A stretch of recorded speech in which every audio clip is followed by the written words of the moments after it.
స్వామివారి యొక్క కేసరి శర్మ ఆంజనేయ స్వామివారి యొక్క తండ్రి గారి పేరు. స్వామివారి గోత్రం ఏమిటి? కౌండిన్యస గోత్రము. ఓం చతుస్సాగర పర్యంతం గోబ్రాహ్మణేభ్యో శుభం భవతు. వాసిష్ఠ మైత్రావరణ కౌండిన్య త్రిజాభిషేక ప్రవరాన్విద కౌండిన్యస గోత్రోద్భవస్య చతుర్దశ భవనాధీశ్వరస్య అఖిలాండకోటి బ్రహ్మాండరాజకస్య అంజనాగర్భసంభూతాయ కపికుల పావనాయ త్రయస్త్రింశత్కోటి దేవతా స్వరూపాయ శ్రీ అభయాంజనేయ స్వామినే శర్మణే వరాయ.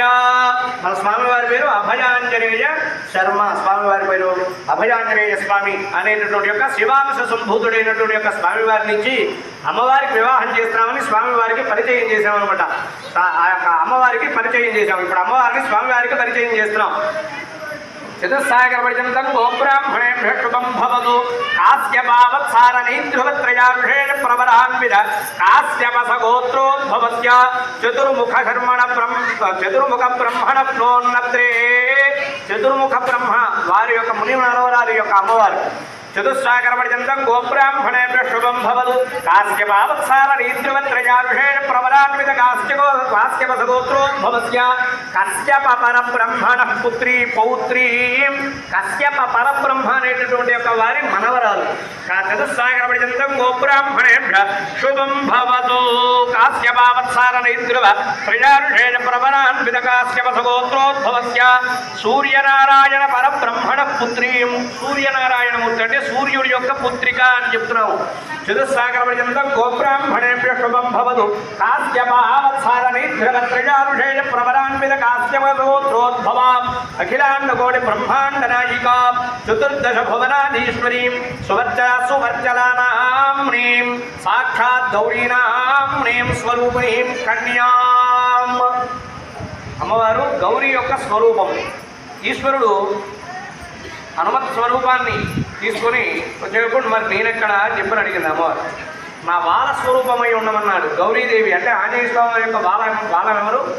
ఈశ్వర స్వరూపం ఆంజనేయ స్వామి అయితే బాలం తోక యొక్క స్వరూపం గౌరీదేవి. అలా వివాహ సమయంలో గౌరీదేవి సూర్యుడి యొక్క పుత్రికగా ఆయన యొక్క వర్చస్సు అంటే మరీచి బ్రహ్మగారు ఒక మనవరాలు ఉండేది. ఆమెగారు ఏం చేసేదిట, ఆమె పేరు భువనాధీశి అని. చిన్నపిల్ల, ఆమె వయస్సులో చిన్నదయ్యి ఉండి ఓసారి ఇట్లానే సముద్రం దగ్గరికి వెళ్ళింది. వెళ్ళి ఆడుతూ ఆ ఎండ యొక్క తీవ్రతకి మూర్చపోయే వరకు ఆ మరీచి బ్రహ్మగారు వచ్చి సూర్యుడి యొక్క వేడికి మూర్చపోయింది కనుక సూర్యుడికి ఇంత రశ్మి ఉండదు అని చెప్పని ఆయన ఏం చేసేట ఆయన యొక్క తేజస్సుని కొంత రాల్చే. అంటే ఒక మనకేమవుతుంది, బాగా ఎండాకాలం అవుతుంది అనుకో, చర్మం లేచి వెళ్ళిపోతుంటుంది కదా ఎండాకాలం చలికాలం, చర్మం పొట్టులు వేస్తుంది. అలాగే పొట్టులు వేసేట్టుగా చేశాట. ఆ పొట్టు నుంచి అంటే ఆ యొక్క వేడిమి పొట్టు నుంచి వచ్చిన తేజస్సు నుంచి వచ్చిన ఆమె పేరే సువర్చలాదేవి.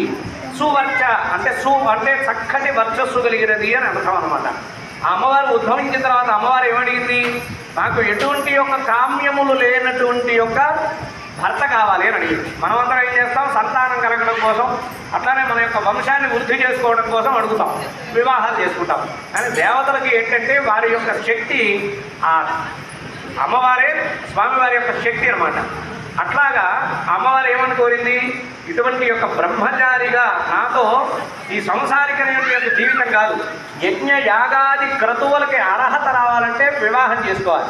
వివాహం చేసుకోకపోతే యజ్ఞ యాగాది క్రతువులు చేయడానికి అర్హత లేదు.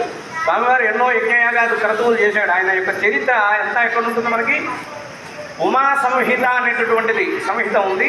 ఆ యొక్క పరాశర సంహిత, ఉమా సంహిత అనేటువంటి యొక్క పుస్తకం చదివితే అందులో స్వామివారు ఎటువంటి యజ్ఞయాగాది క్రతువులు చేశాడు అనేటటువంటి తెలుస్తాయన్నమాట.